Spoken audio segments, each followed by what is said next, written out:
really big bug on the ground. So I wasn't mad at all.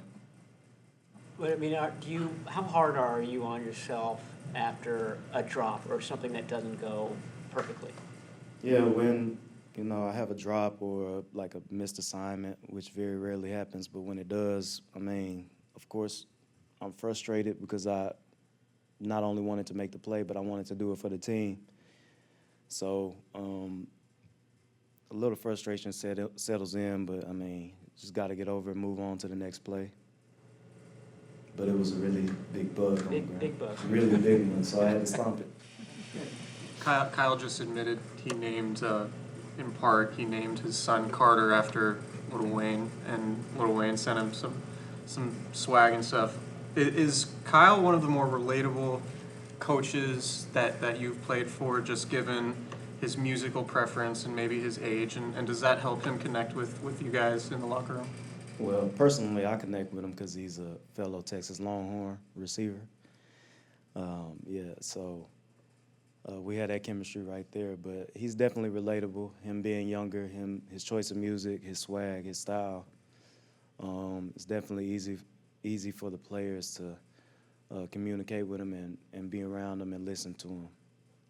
I mean, you guys seem like at practice and in the locker room and before games with that giant boombox last year, music is a pretty significant something that brings you guys together. How much do you guys appreciate the fact that he lets you guys have that freedom of expression and keep music in the picture?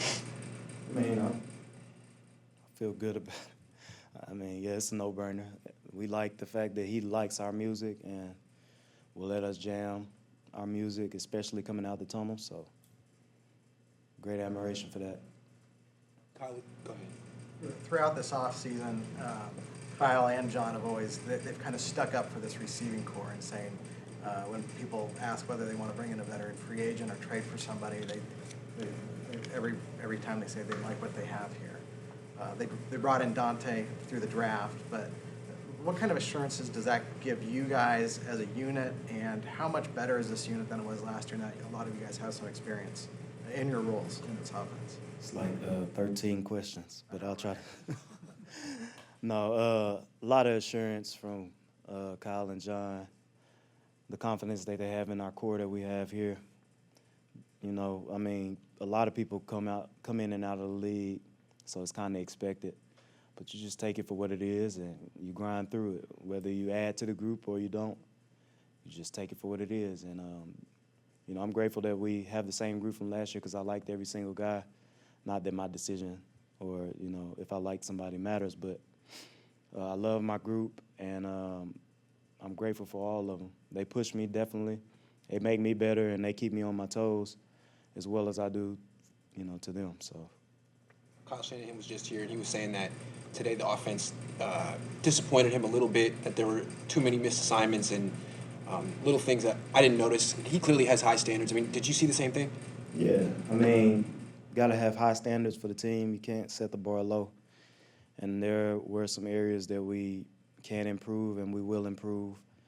It's just a matter of focusing on the details, and obviously I'm pretty sure Kyle told you the rest. During this offseason, this team spent a decent amount of time retooling your secondary. You guys have, had some pretty decent battles out there, some contested passes and whatnot. How do you feel that that group has been performing, against you guys? I feel like the DBs have been doing well. Yeah, they've done really well. Is there anyone that sticks out to you personally? Adrian Colbert. I got to show love to my family. I think he's done a great job, though, coming into his second year. He proved himself last year, and he will build on it this year. I'm sure of it because I know his character. I know the type of work he's put in, and I know how bad he wants it. You seem to match up with Akello quite a bit. What do you see from him now, and how is he maybe different than last year? I think he grew an inch from last year. But, no, he's definitely grown as a player since last year. More aggressive this year and patient in his play. So I'm excited to see what he'll do against other teams. When you say he grew an inch, he just seems like he has more presence, or he's stronger? It was a joke. Sorry, I meant like taller, because he's already like 6'8". It was over your head too. He's too tall. So. That's good. You had a special moment this summer, blessing your mom with a Thank house. you. I mean, just what did that mean for you? And just thinking back over your journey, being able to do that, and just what was that moment like when it happened? Surprising my mom and my sister with a house was the biggest thing to date that I've done in my life, besides getting married to my best friend.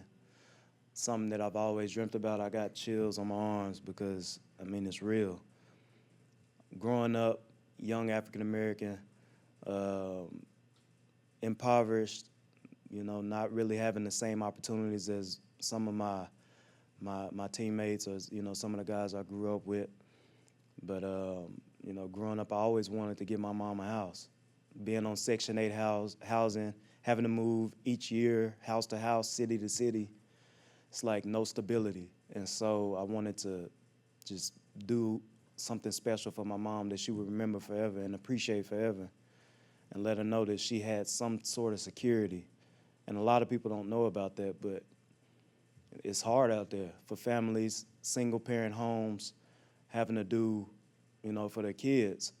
And, you know, having to depend on governmental funding, it can be tough at times. So being blessed enough to do that for my mom and my sister, it means the world to me. That's a cause that's going to come up for some of the community corners that's happening out on the field. Just growing up, experiencing that, what did your mom mean to your football journey and your journey as a man too as well? My mama meant the world to me in my journey.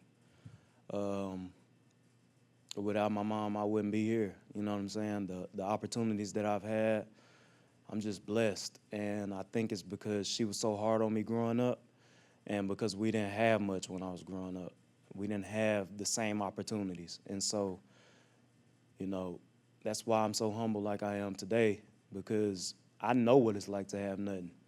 I know what it's like to be rock bottom. I mean, scratch dropping a ball in a game, scratch missing a big block for a touchdown. I know what it's like to not eat at night. I know what it's like to see my mom have to go to the hospital because of domestic violence, you know. And that's been at rock bottom for me. So it's humbling to be in this position to make this money and to do for my family and the people that I care about like I do. All right, guys. Thanks, Marquise. Appreciate it.